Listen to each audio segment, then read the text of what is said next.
My name is Jamel Gaines. I'm the founder and the artistic director of Creative Outlet, Dance Theater Brooklyn. We are celebrating our 20th year anniversary. Creative Outlet came out of literally what the name says. It was really about bringing artists and bringing people together. It was like a creative expression, a creative place, a spiritual place, an artistic, a physical place. Most of the artists on stage were actually students in the school who are now professionals. So we have artists that are doing television, film, Broadway, concert stages around the world. And they really started in our school. 5 and 6 and 7 and 8. D. No, Jerome has it. Jerome has it. Creative Outlet, I started when I was 11 years old. I went through some tough times when my mother just passed away. I was really troubled, similar to junior high school, similar hallways like this, and I was cutting class. Don't ask me how I got the key, but I had a key, a master key for the 3rd floor, and I bumped into the dance studio. The glass was covered, so I didn't think anyone's in there, and I go inside, and there was Jamel Gaines, you know, and it was like, oh, we're doing auditions for Creative Outlet. It was like, okay, great.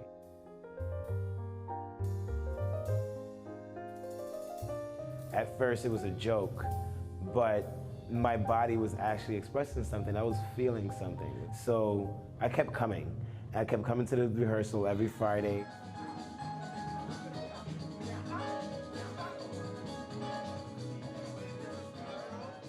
When I reflect on 2 decades of Creative Outlet, it's really about the relationship that's most important to me. Jamel really took me in. Personally, out of a lot of the folks in the crew, you know, at home, I was totally rejected in the fact of being an artist. It's unheard of.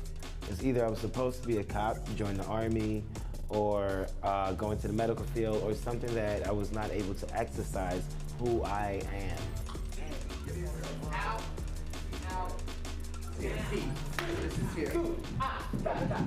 Mentorship and relationships and the bonding is just not something that you sign up for. I mean, I've had students that had said, I got into a fight with my dad and it's 3 o'clock in the morning and they're ringing my doorbell because they had to leave their parents. Or they've told me some very private things about who they are, about how they're coming into their own, that maybe they didn't share with their parents. All of those things are worth it for me. It means that I'm doing my life's work.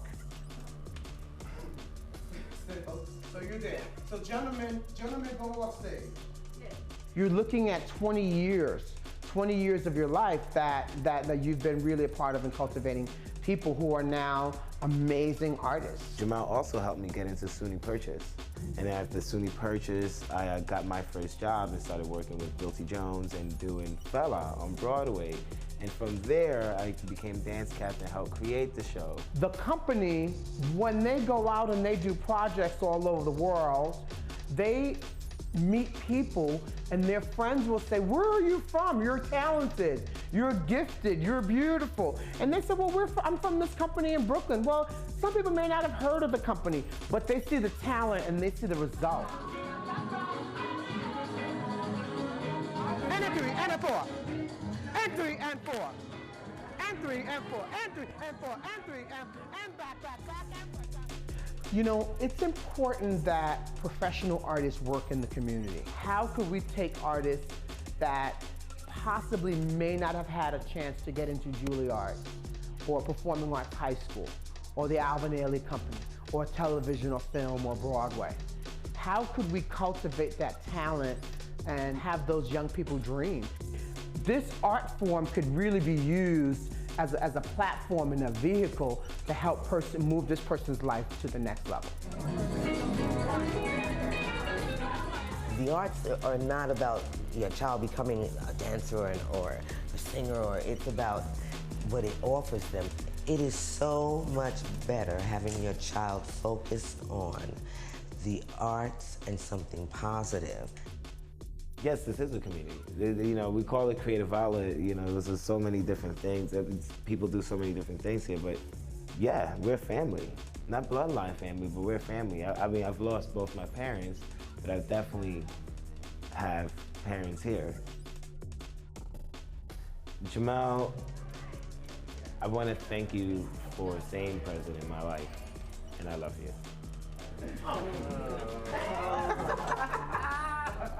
I want people to take away for the 20th year anniversary that art changes lives, and that art is healing, and that art is spiritual. This year, Creative Outlet Dance Theater of Brooklyn celebrates 2 decades of training, nurturing, and presenting the talent of local dancers and choreographers. As we just saw, they start with young people and in many cases send them on to do big things on stage and screen.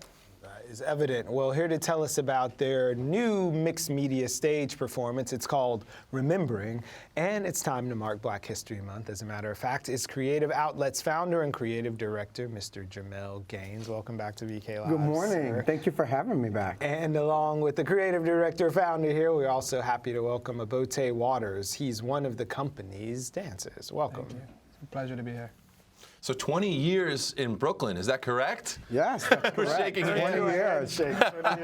Congratulations. As you Thank you. reflect, how has the dance and art scene changed over those 2 decades? Well, it's interesting because you know, because of the change in Brooklyn and just all the development that's going on in Brooklyn now as well. There's a lot of artists from other places now that are making their home here as well.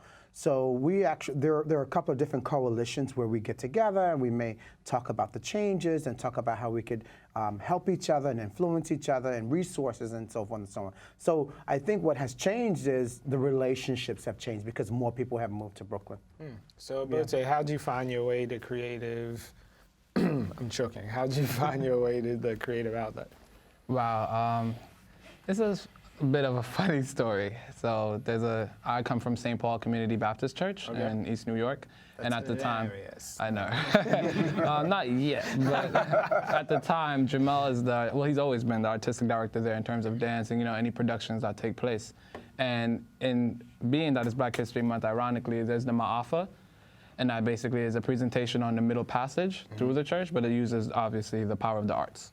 And at that time, I remember Jamel, you know, he saw that I had like kind of a creative, but more so like a creative opening and energy that I wasn't really letting go, so to say. And he created that, not cliche, but outlet for me. And it took a while because my mom is deaf, my parents are deaf.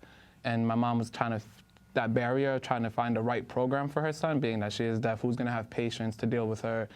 And he amazingly just took on the challenge, was like, you know, just drop him off every Saturday and then we'll figure it out. And he's always been like that with my mom.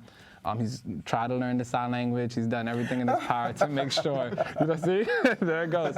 And because of that, ironically, came this creative balance of sign language and dance, and which is what we're working on right now, which has been a huge difference in my life. So traditionally, talking and communication verbally isn't a big part of dance and a dance performance, but you guys have gone a step beyond that. How are you incorporating sign language or movement for deaf audiences as well? Well, it's interesting because really what happens is the movement comes from the people. Movement comes from the people. So to see Abote do sign language, really, if we're looking for a step that's interpreting some words or a sentence or the lyrics, I may refer to him and ask him, hey, how would you do that in sign language? What is the step that happens from there? And we actually can create choreography from that. So it's interesting because the way that sign language with movement together really could create pieces and speak to the audience as well. That's great. What can you tell us about your new production, Remembering, and how it correlates with Black History Month? Well, Remembering is dedicated to Black History Month. Remembering came out of the teachings of Reverend Dr. Johnny Ray Youngblood with a presentation that we've been working on called Ma'afa, which is a Swahili word which means the great suffering during the middle passage. And remembering came from that. And remembering, what it does, it's remembering our forebears. It's remembering those people that were trailblazers in the struggle. It's remembering, teaching the next generation about the history and their legacy and what their words meant for as well. So that's what Remember. It's a multimedia piece with spoken word, great music, Negro spirituals, visuals. So it's live music. So it's really a great presentation. We've been doing it actually for about 15 years now. So we're really excited to see it evolved. And Iboti's like the third generation in dance to really now take the lead and really go forward and make it come to life. Congratulations. Thank you, I appreciate that. What are your hopes for the future of your dance company? With creative, I mean, one of the things that that's really interesting with us is that to continue to cultivate young talent, also to do professional projects as well. We actually have five pieces to the organization: the professional dance company, our young artist program, our school, arts and education, and summer programming. So we want to kind of continue that with all the development that's going on here in Brooklyn and also across the world. We want to link and continue building partnerships. We have artists that have started right here in Brooklyn, and they've been in the biggest companies, to Frankfurt Ballet, to Sweden, to some people have also gone and have done things outside of dance and that have become attorneys and work on their masters and so forth. It's a skill set that you can apply. So yeah, it's a huge skill set. With whether you're going to perform professional or not, you can use this in your professional life as you're moving in business. Aboti is also a music person as well. So our artists, we haven't really locked them just into dance. A lot of them are producing, songwriting, modeling. We have people working with Beyonce, we have people working on Broadway and television, film, educators working on their masters. So a wide variety of things. So we want to continue that as we really change their lives socially.